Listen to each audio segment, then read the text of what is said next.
Welcome to the Sister Street Show with Mary Nunley and Sharon Otagiro, interactive show and virtual playground where we explore topics around entrepreneurship, online and in-person events, and the games that can be played with all of it. We invite you on our journey of sisterhood discovery and trial and error in the adventures of online entrepreneurship.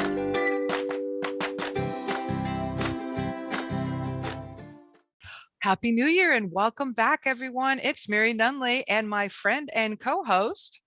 Aloha, good morning, and welcome back. It's Sharon Otaguro. Welcome back to the Sister Street Show.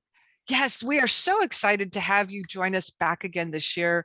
And we have got some really fun and powerful things in store for you. So Sharon and I have been spending time behind the scenes, planning out what 2022 is going to look like. And so you might have been living under a rock for a while and maybe not heard people talking about resolutions and what are they going to do in the new year. And while I'm not a big fan of resolutions myself, I am a big fan of having a plan. And so Sharon and I have decided that this is the year of the entrepreneur. Absolutely. We think it's the year of the entrepreneur because, as you may have seen or felt yourself, there's a little bit of a shift in how people are working, what their priorities are, and how they choose to make their money, their income, and their business lifestyle in 2022. I love it. And one of the things that we've also decided, though, is that we're not going to focus on the dream multi-million dollar entrepreneur. We're going to be real and keep it where we're at. And so we would fall in the category of that six-figure entrepreneur. We have steady, consistent businesses, but we're not yet to the level where we're jetting around the world, live with our Lambos on the beach. And so when we talk to you each week, we have a very specific strategy, and we'll be sharing some tips, we'll be sharing some recommendations, and we'll be keeping it real. We're also going to talk about something that's sort of, I don't know, verboten, if you want to say, and that is working in corporate or coming from corporate isn't a bad thing. So we're going to be coming back to that topic frequently throughout the year. What do you think, Sharon? How do we get started? Yes, absolutely. And so we're going to talk about, as Mary mentioned, things that might be a little taboo, things that might be aspirational, but the real life of the entrepreneur in 2022, our lives and the lives of our colleagues and fellow entrepreneurs that are doing the work every single day. As Mary mentioned, we're not big fans of New Year's resolutions because here's the thing, only 8% of people that set their New Year's goals actually achieve them. However, if we are in community, if we are moving in baby steps forward with the plan, then we will see ourselves at the end of 2022 with a transformed, improved business because we are doing it together, because we stay focused, and because we learn those little things that either help save us money or make more money and more time freedom. I love it. I love it. Well, with that being said, should we share our vision in a little bit more detail?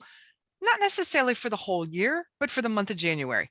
Absolutely. So the month of January is the start of that year as the entrepreneur.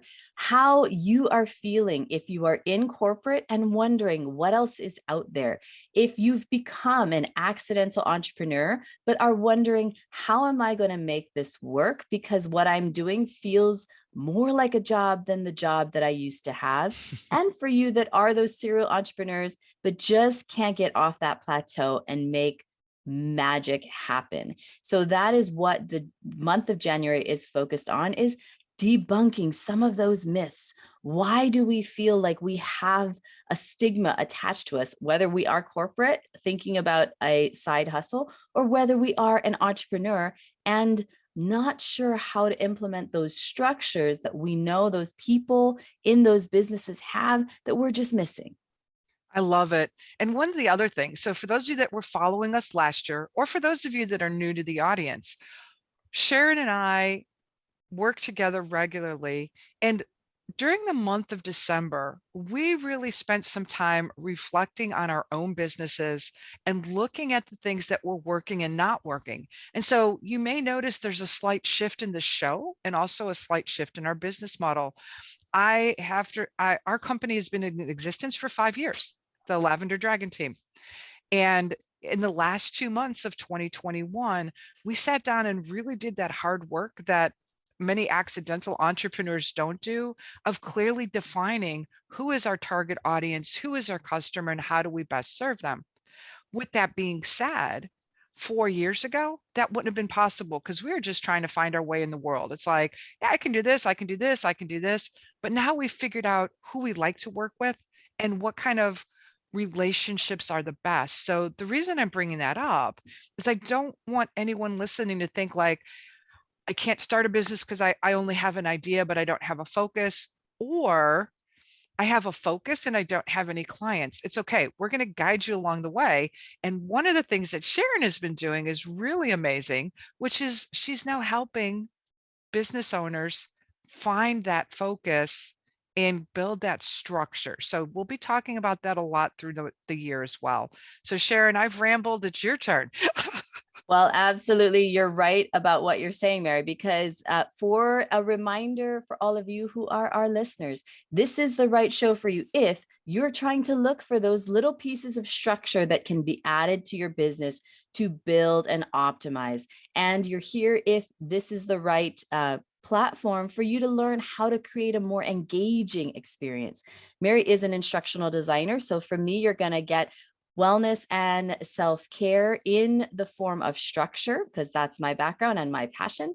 And from Mary, you're going to get instructional design, how to make things more fun, more engaging so that your customers are more loyal. So hopefully that is the right space for you at any stage of your business.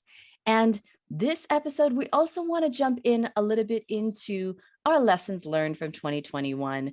And we wanted to kick that off with our favorite books. They will also be in the links below. But Mary, what are your top 3 books in 2021 and why? Sure. So great question. And two of my top 3 books have been around for a while. One of them is Profit First, and I will destroy the author's name. So it's Mike Milahowski, and I should know better because I was raised Polish, but I still can't pronounce his name properly. And I reread this book every year. And it really came home to me in 2021. And his method is, how do you set up that structure for the money coming into your business so that you're not going paycheck to paycheck, you're not going belly up? And how do you make sure that you have a strategy to use that money? And this is like a super short encapsulation, but I highly recommend Profit First. Another one of my favorite books from 2021 was Laura Posey's strategic business plan book on plan your business on one page of paper. And I'll put the exact title in the show notes, but she has a system where you can plan out your whole business on one sheet of paper I love and requires you to think about like, what are the top 3 things you're going to work on this quarter? What are the next 3 things you're going to work on in the next quarter? And again, defining who those people are that you're serving, why it's important, and how you move forward. So Laura Posey's book is another favorite. And then because I also like to read a lot of fiction and history, I am rereading Neil Gaiman's American Gods. I do that every year. And it is still one of my top books because even though it's many years old, it really makes you pause and reflect on who we are, how our society has developed and changed, and that clash between the old and the new. And from looking at it at a business perspective, it's that clash of, well, this is the way we've always done things in business, but this is the way we can do things in business. And what happens when those ideas start butting heads and how you can resolve it. So really weird take on a fiction classic, but that's how I approach it. So what about you, Sharon? What are your top 3 books for 2021? Those are great books, Mary. This past year, I am a huge fan of Michael Gerber. It was those books that I know everybody has recommended that we all read for years and years, but I finally dug into them this year. And that was The E-Myth Revisited, as well as The Best Small Business in the World. And I think The Best Small Business in the World is the book that sort of that secret weapon that people haven't really jumped into yet. And the concept is, if every idea that you implement in your business has to be duplicated 10,000 times, just like you would if you were creating a new McDonald's franchise process or a new Walmart, that you understand that those are the businesses that have become economy proof. And so how do you take your business and make every idea that you implement 10,000 times replicable? So that was really interesting as a thought process to me as we're still building our business and our systems, right? Then also I loved the Who Not How with Dan Sullivan. It's one of those other classics. And, you know, we got to pull out the classics because those tend to be classics for a reason. So Who Not How is all about the 80-20 rule, but making sure that your 80% of what you're getting done that's impactful is done through other people, not through other things. So who are the people in your life and how are they making a difference in your personal productivity, in your business success, all of the above? And then my favorite author from a science fiction fantasy, because Mary and I are both science fiction fantasy geeks. For me, the author is Audrey Fay for this past year. She's not as well known, but what I love is that she writes with such humor and resilience. And it's kind of that collateral beauty that during tough times that you find the beauty in the submissive, the beauty in the overlooked, the beauty in the guy that's too big for any society, but really has a heart of gold. And so she writes in science fiction and fantasy in terms of werewolf packs and other types of, you know, fictional tribes or characters, but the concepts are just so beautifully illustrated that I would highly recommend anything that Audrey Fay writes. I'll have to add her to my list. Now, one book that you didn't mention, Sharon, and you know I'm going to call you out on this, is the book that you discovered when you were at a conference. And so while it may not have made your list of top 3 books, why don't you just share briefly about why I think everyone should read this book? I don't remember the title, and I knew you were going to call me out on it, but it's something like Pickup. We'll put it in the show notes. But what was really interesting, and this is the other thing that is fun, right? Listen to the recommendations of the books that come from the experts, because it's actually a secret that the wealthy have. And I've heard this shared through Ryan Dice and Roland Fraser and Pete Vargas, and a lot of the top names that you'll find in the influencer space. Listen to the books, read the biographies and autobiographies. So this one, I think it's called Pickup, is an autobiography of the greatest pickup artists and how they were able to pick up any chick for any reason based on certain set of skills. And so it's just an interesting read. I found it at a conference that I was at with Scalable Mastermind. And actually, it came up 2 to 3 times from various different conversations unexpectedly that this was a book they used to improve their sales skills. So Mary and I are relationship entrepreneurs. We're not people that are going to just do transactional, try to do ninja pickup tricks. And it's good to know what the game is so you understand what framing you're working within as you build authentic relationships. So it was kind of a hoot to Yes. read. Was it the game Penetrating the Secret Society of Pickup Artists? Oh, there you go, the game.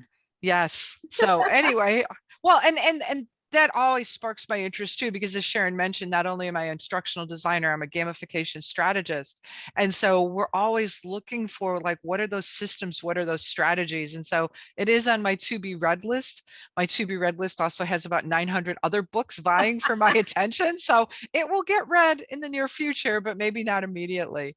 So Well, and so one of the tips, Mary, on it was, you know, it take it as you will, right? But part of it was positioning. So when you go to a restaurant or, well, in their case, a bar, how do you find the right person? Knowing where they're going to be. So in this case, for girls, if you're picking up girls, go near the bathroom and position yourself nearby. And then have something that makes you remarkable, like a loud aloha shirt or something, so that it's able to be remarked upon. So yeah. just 2 of the tips in the game book. And that is great because in our businesses, it's the same thing. Put yourself where your audience is going to be. I'm going through a coaching program right now, and our assignment for this last week was to make a list of 50 to 100 groups, people, influences, where our audience is, or people that attract our audience, and just observe and share, but then make yourself stand out. So, for example, I stand out because my company is the Lavender Dragon Team. And so nobody knows what we do, but the name is memorable. And back in the day when I used to go out in public more often, I always had purple hair. So I would walk into a client's thing and it'd be like, hey, here's Lavender, because my hair matched my company name. So I got to get back to the purple hair. I But love it. again, it's that same kind of thing. Put yourself where your potential audience is, stand out in a good way. Don't be the annoying person that gets kicked out of the room, unless Exactly. that's your job. I mean, maybe you're a clown and you want to get booed or something. But for most of us, we want to stand out in a positive way. So Absolutely. Sharon, Mm-hmm. would we like our audience to give us their book recommendations as well? 100%. We want full participation throughout the year. So yes, please drop your favorite books for 2021 in the chat, and we will put them on our list and we will share them with the audience so they can get all those little knowledge bombs that we want to share, because that's all what Sister Street is about, is sharing knowledge so that we rise and the ocean rises with us. I love We it. did also, Mary, start in some of those little takeaways from those books. So in 2021, what is the one or two sort of lessons learned that you think you're going to take from last year into this next year? Oh, lesson number one, have a plan I love and that.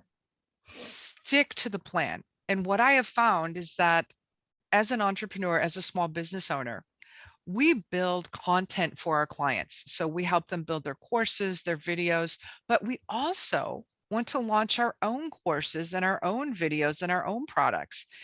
And if you don't schedule time to work on your own stuff, whether that's your social media posts, whether it's your course, what happens is it never happens.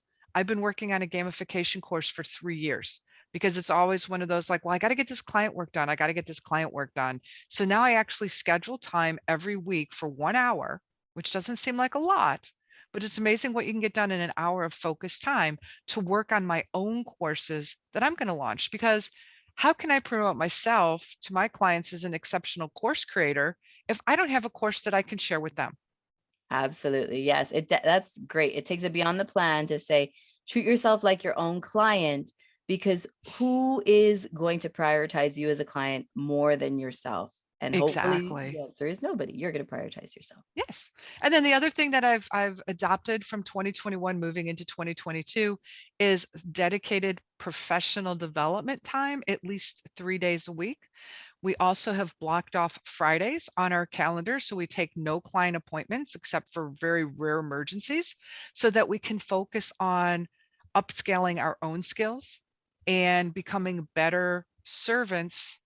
And I don't mean that in a negative way, but if you think of servant leadership to our clients. And so the best way that we can serve our clients is if we have the best skills that are out there. So we use our Fridays for skill development. Love that. So important to have the right schedule and the right boundaries for your business. So for me, I would say it is a couple things. One is just pick the thing. So sort of tying into your plan.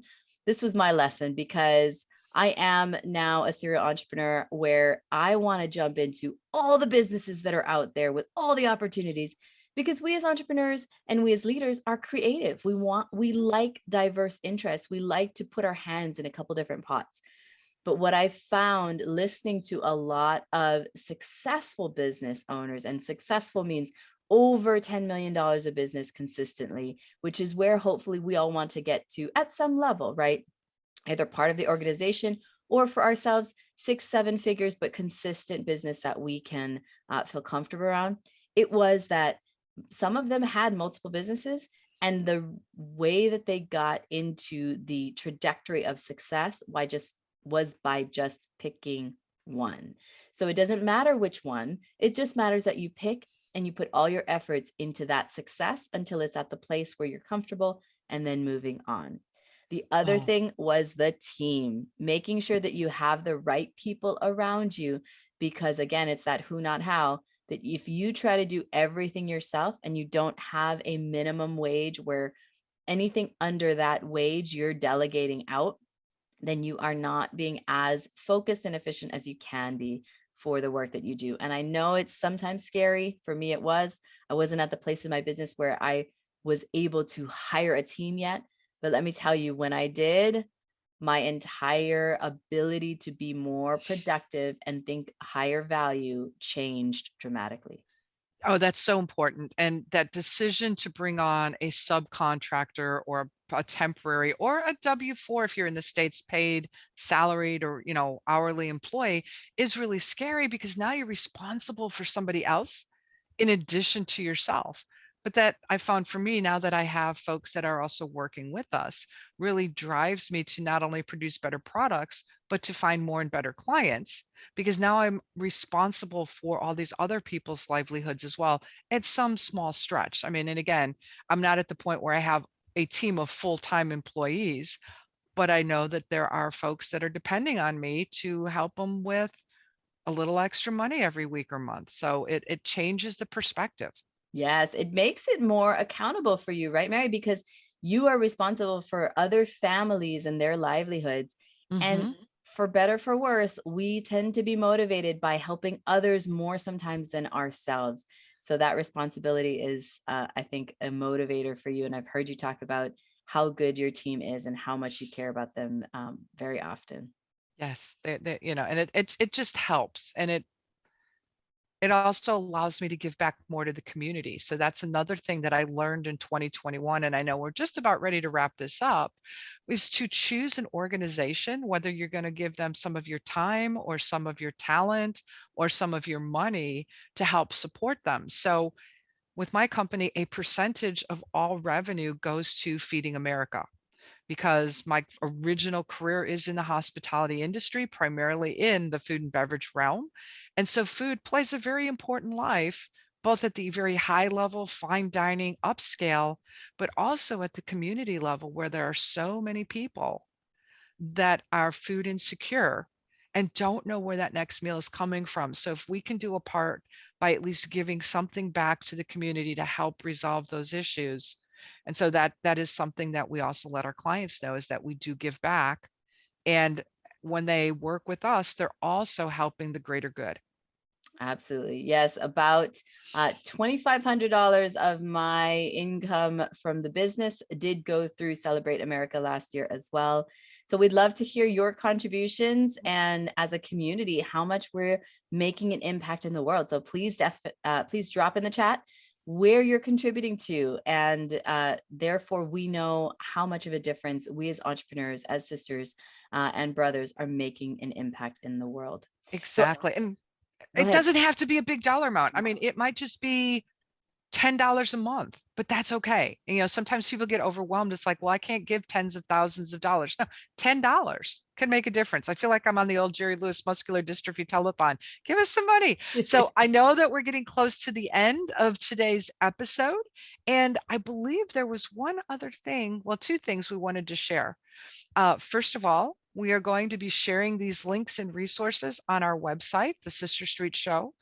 And so within a few days of this show dropping, you should be able to see a resources page where we share some of our favorite books, articles, softwares, you name it, so that you can see what we're doing and what we're doing in our business. And then Sharon, what else am I missing? Yes, so it is sisterstreet.show, sisterstreet.show. And we are revamping the website this year. So you will see that resources page. As Mary mentioned, we will continue to add different tools, tech tools, different tips, different resources. So always check back on the sisterstreet.show page. This kicking off January, we're jumping from last year as well. So one thing that is happening in February of 2022 is a workshop on summits. If you have decided that summits might be an option for you going into your business, we would love to see you at our next event. And that is going to be February 10th and 11th for the next Summit Success Plan workshop. So we'll drop the link in the chat, but we'd love to see you there if that is the right fit for you.